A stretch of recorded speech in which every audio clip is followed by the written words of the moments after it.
flea market.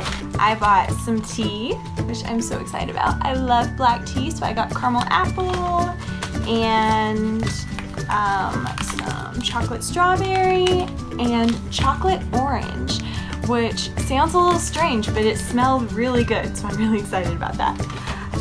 And I got these cute earrings, you can see them. And I got this adorable purse. It's made out of the canvas from army tents, and it is so adorable. But I went to the flea market with my mother, and any purchases are fair game for Christmas presents, so I don't get that purse until December.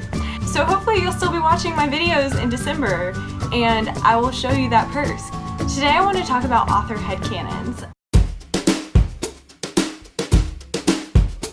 So what is an author headcanon? That is everything that you know about your characters in your world that your readers may not. So all the backstory, all the planning, all of the character interviews and pre-writing that you did that didn't make it into the actual story, that's your author headcanon. Having a deep author headcanon is one of the absolute most important things to the overall depth of your story. Have you ever read a book and thought that this character or this setting or something about this story just seems so real? You get that feeling of the story extending beyond the page. And most of the time it does. The reason we get that feeling is because the author knows more than they're telling. And even though by definition that information does not make it to the page and to the reader, readers are smart. They can tell.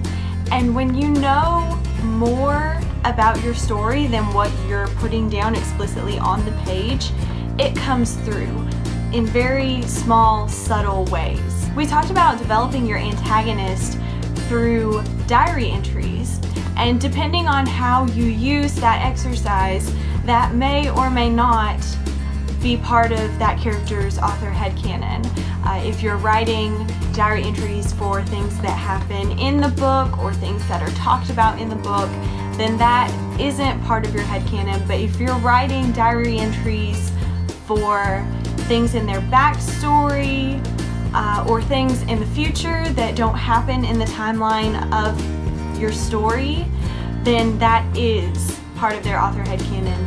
It's important for your antagonist, it's important for your protagonist, it's important for your minor character. Having a good idea of what happens beyond the pages of your story helps you tell a story that has depth, a story that feels more like a tale from our world than something that you're making up. There's a story behind every story.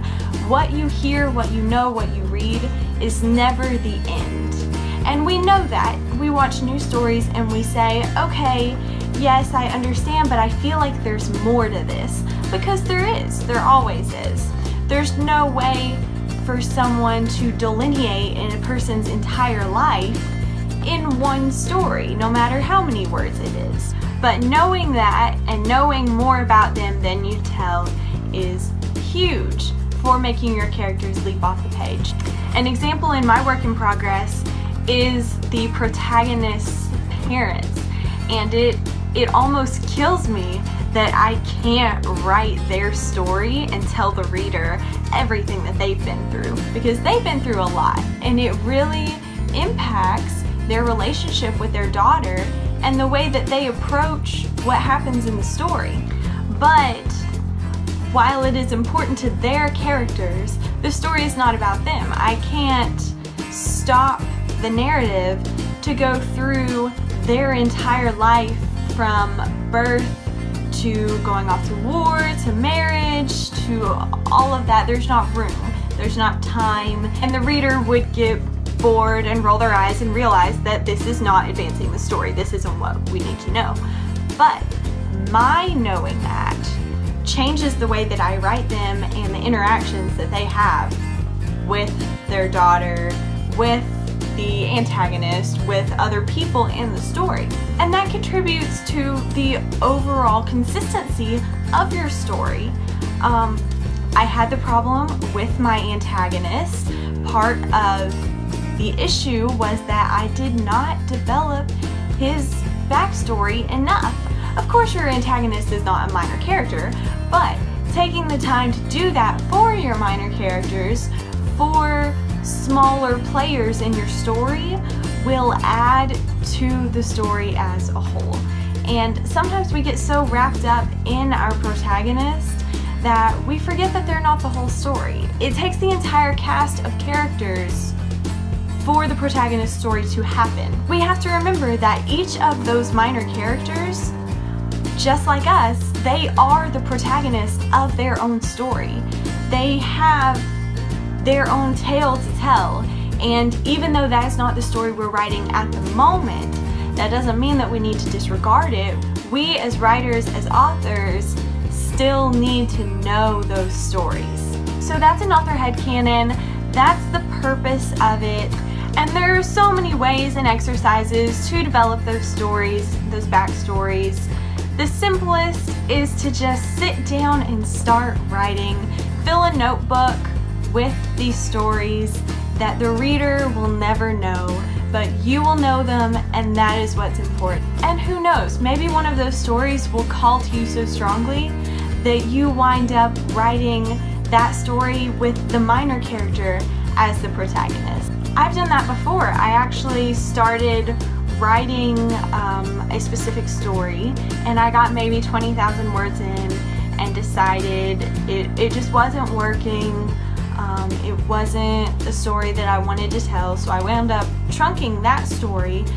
But as I was developing the characters for it, one of the minor characters just took on a life of her own, and I really came to love her, and I was spending more time working on her backstory than I was on the protagonist. So I actually wound up writing a story from her perspective, and it was much better, much more heartfelt than the one that I began initially. So it's all a journey. You never know where you're going to wind up when you start writing. That's one of the great things about it.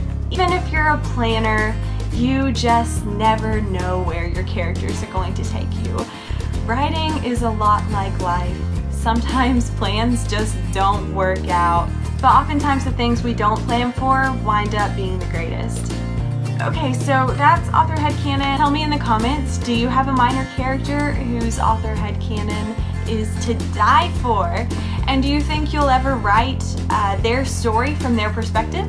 Thanks for watching, like, subscribe, and I'll see you next time.